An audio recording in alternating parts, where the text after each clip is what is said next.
Assalamualaikum warahmatullahi wabarakatuh. Alhamdulillah rabbil alamin.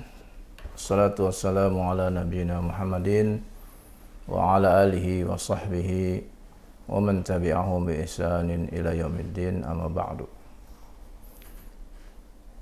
Ikhwan fiddin, a'azzakumullah. Alhamdulillah, pada kesempatan yang berbahagia ini kita akan belajar buku bagaimana cara kita membaca Al-Quran. Buku yang akan kita baca adalah Bimbingan Talaqi Al-Quran, Bimbingan Talaqi Al-Quran, dan buku ini adalah diperuntukkan bagi anak-anak atau para pemula. Buku ini dinamakan dengan nama Talaqi, sebagaimana kebiasaan para ulama bahwa di dalam belajar membaca Al-Quran, bahkan dalam belajar ilmu-ilmu yang lain pun sangat dianjurkan dengan cara bertalaqi. Mengapa kita harus belajar Al-Quran dengan cara bertalaqi? Yang pertama, karena talaqi adalah jalan dan manhajnya para salafus saleh. Kita ketahui, Nabi SAW bertalaqi Al-Quran kepada malaikat Jibril alaihissalam. Lalu kemudian para sahabat bertalaqi kepada Rasulullah sallallahu alaihi wasallam.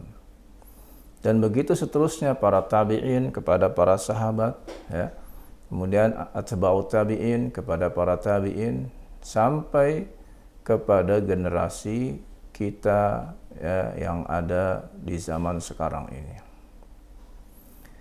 Kemudian kita belajar dengan cara talaqi. Karena apa? Karena dengan belajar talaqi ini kita menjadi aman. Kita menjadi tentram dalam mengambil ilmu. Karena talaqi ini adalah salah satu cara yang terbaik, khususnya dalam membaca Al-Quran. Yang ketiga, dengan talaqi kita akan mudah belajarnya.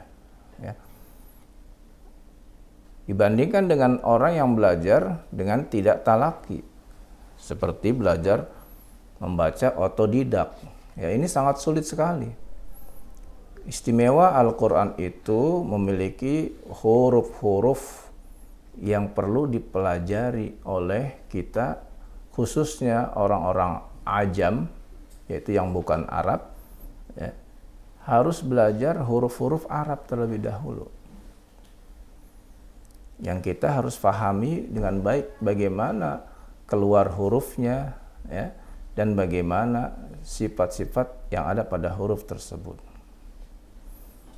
Kemudian yang keempat, dengan bertalaqi ketika belajar, maka akan mempercepat pemahaman kita.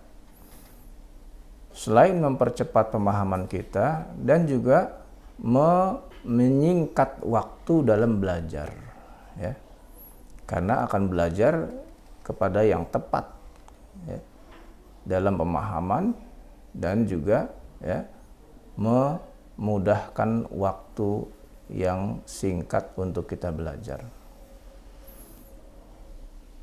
Maka yang terakhir atau yang keenam, belajar dengan talaqi itu adalah belajar standar secara internasional.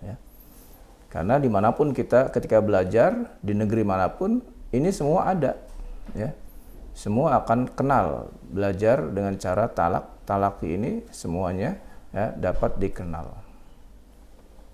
Kemudian yang menjadi tambahan pula bahwa Al-Quran yang tersebar di zaman sekarang ini banyak tersebar dari cetakan-cetakan Madinah, ya.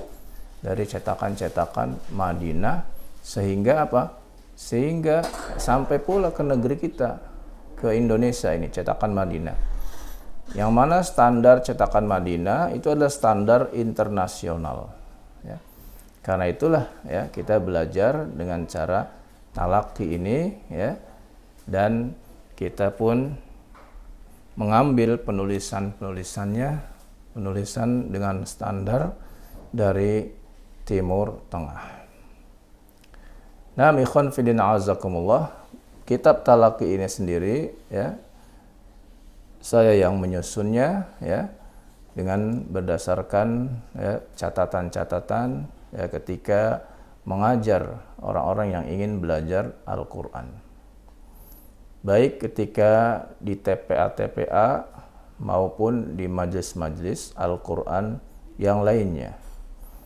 Dari catatan-catatan maka kami susunlah ya buku ya untuk mempermudah cara belajarnya. Dan kemudian dengan izin Allah Subhanahu wa taala ya akhirnya ya karena permintaan yang demikian banyak dari ikhwan-ikhwan khususnya di tempat kami tinggal ya, maka ya untuk memudahkan mereka kami cetak buku ini. Naam, maka kami ajarkan mulai dari yang pertama ya, yakni tentang huruf-huruf ya dan cara membacanya, yaitu memulainya dengan harokat fathah. Kemudian bagaimana yang kedua cara menyambung huruf-huruf tersebut. Kemudian yang ketiga juga cara membacanya dengan kasrah dan dhammah. Kemudian bagaimana cara membaca huruf-huruf yang harokatnya itu dipanjangkan dengan fathah. Ya. Nah ini ya untuk ya tahap awal ya kita ajarkan seperti itu. Di negeri kita ini ya yang banyak dipelajari di tahun ya 70-an, 80-an ya itu ya adalah kitab Qaidah Baghdadiyah ya. Nah, di kitab Qaidah Baghdadiyah itu yang penulisnya wallahu alam ya, tidak dicantumkan siapa penulisnya. Itu ya pertama-tama ya diperkenalkan huruf-huruf hijaiyah, alif, ba, ta, sa, jim dan seterusnya ya.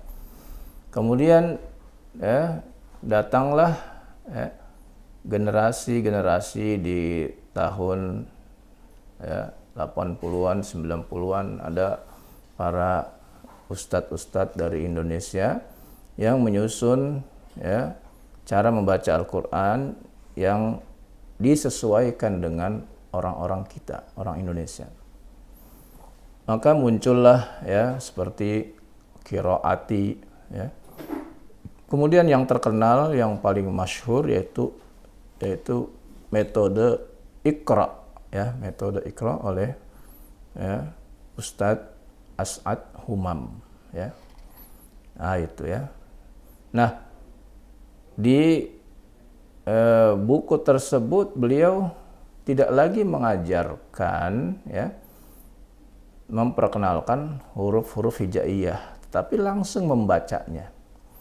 Nah karena ini yang sudah masyhur ya di kalangan kita, maka ya, ini pun menjadi ya awalan ya dalam buku yang saya susun ya untuk langsung membaca ya.